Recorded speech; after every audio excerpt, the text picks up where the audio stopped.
Scott just made the point. Real seems to be a lot more secure, not just.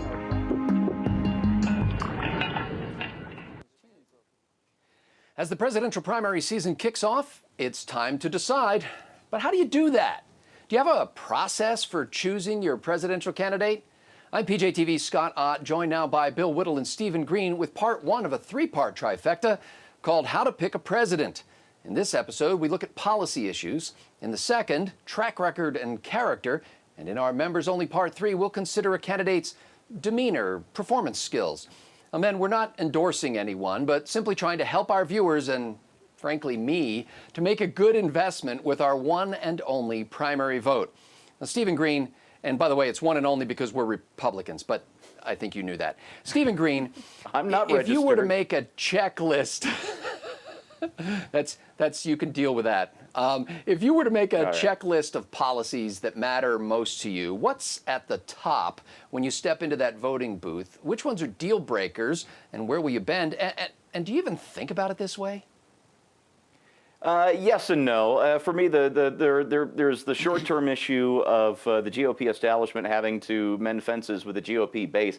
If that doesn't happen, and I think we're going to get into this in the next segment or two, then it's more or less over for the GOP. We've been warning for years now that this party is in danger of going the way of the Whigs, the party that the Republican Party replaced in the 1850s and 1860, and it's in danger of having the exact same thing happen to it. That's the short-term goal. Long-term, there is only one thing that really matters, and that's entitlement reform. It's going to bankrupt us, period. We've got, depending on how you calculate it, either 60 trillion to 150 trillion in unfunded mandates, the money for which does not exist and will not exist.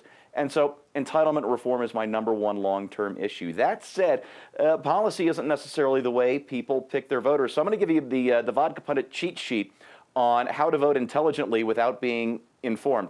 First of all, vote no on all ballot issues. There might be one or two on there that you want to vote for, but you don't actually have to educate yourself. Just vote no. It's probably taxes and spending, and then that's always a no.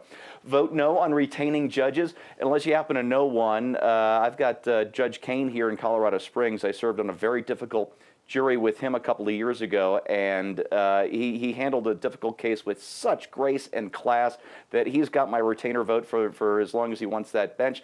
But vote no on judges, just to keep the fear of God into them. If you live in a non-swing state, if your state is not up for grabs, if you're New York, if you're California, if you're Texas, vote for your favorite third-party candidate. Don't let the establishment parties think they own your vote. So do that.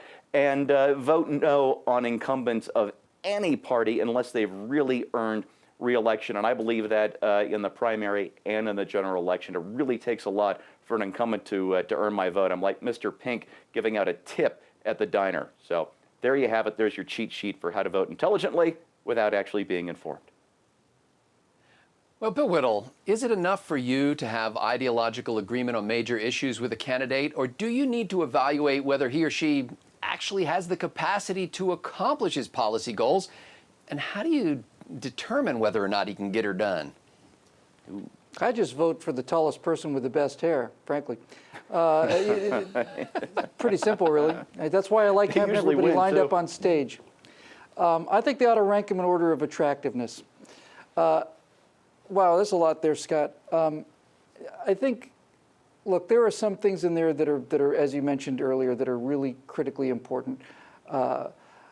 Steve's point about cutting spending is important. I don't see anybody leading the charge to cut spending, frankly, and I think he's right. I think that's probably the biggest issue out there. Securing the borders are important. Reestablishing the military budget and getting the military back into a fighting machine instead of a social engineering program is very high on my list.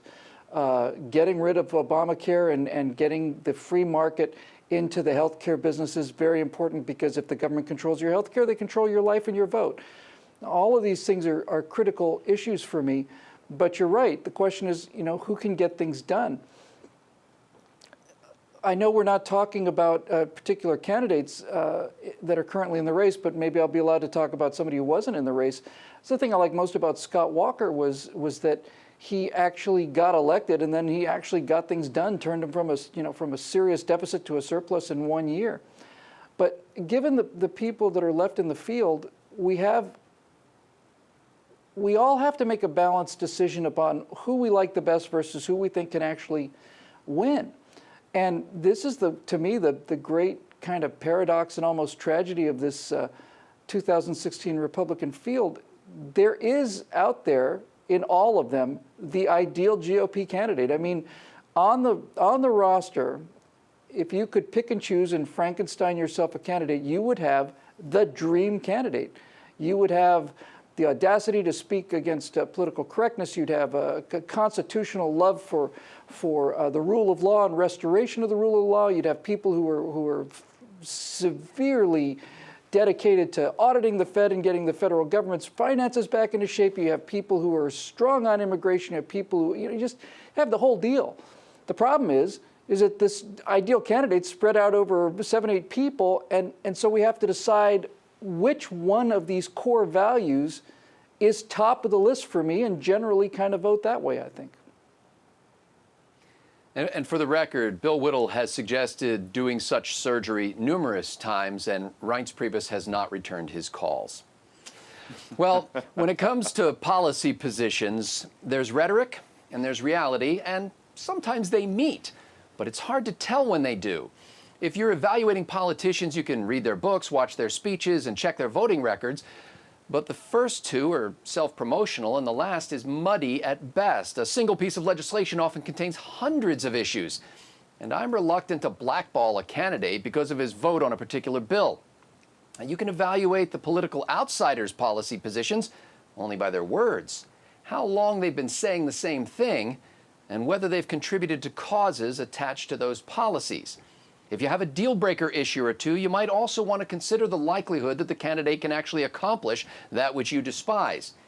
If not, you may, and if you like him otherwise, you may want to reconsider. In any case, the choice is rarely as black and white as partisans of each candidate make it seem. It's not always good versus evil, at least in the primary. At worst, it may be a battle between well-intentioned idealist and sketchy opportunist. My best advice, before choosing, pray for wisdom. For Bill Whittle, Stephen Green, and the entire Trifecta crew at PJTV.com, I'm Scott Ott.